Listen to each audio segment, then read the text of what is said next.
So abundance really is about loving yourself so much that you know that you deserve to be happy, that you know that you deserve to be fulfilled, that you know that you deserve to live a joyful life, that you deserve to receive infinite amounts of love, infinite amounts of peace, infinite amounts of harmony, infinite amounts of bliss and blessings.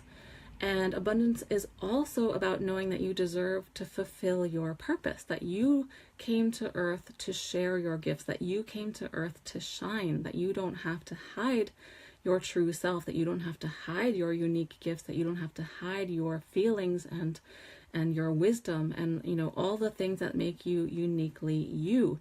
You came here to actually share all those things. And as we talked about yesterday in terms of money and sharing your gifts, you know, if you're actually doing a disservice to the rest of the world by not sharing your gifts. And then ultimately by not having abundance, you're not able to share your gifts as readily or easily. And therefore, again, you're doing a disservice to the world, not only to yourself, but to everyone else.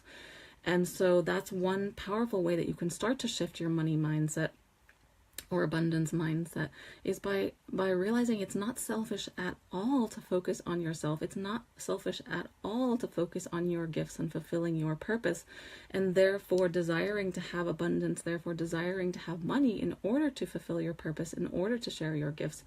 Because what good does it do anybody if you're languishing, you know, if you don't have the resources that you need, if you don't have the fulfillment that you need? You know, I've talked about this many times before. If you think about that aspect of, you know, one is they always tell you on an airplane that you have to,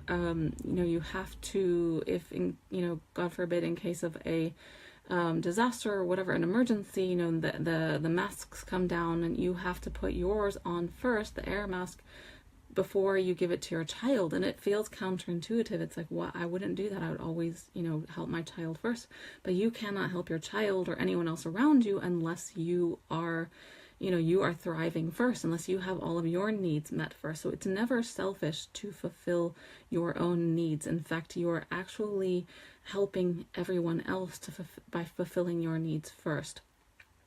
And so, especially when you're coming from a place of love, you know, we're not coming from a place of fear and greed and, you know, all those things. We're coming from a place of love. You're coming from a place of love to fulfill your purpose. You're coming from a place of love to share your gifts. And so it's absolutely imperative that you be able to fulfill your purpose and for you to be able to shine. So it's not selfish at all. That's coming from a place of lack. And we talked about that lack mentality a little bit yesterday, so we can, the angels want us to review that a little bit, because I'm not sure if I went into it as much as we could have yesterday, but the notion of lack and scarcity, many times we're not even aware of how we're buying into that. We might be aware of that kind of poverty consciousness thinking, or some of the more obvious ways of thinking of lack.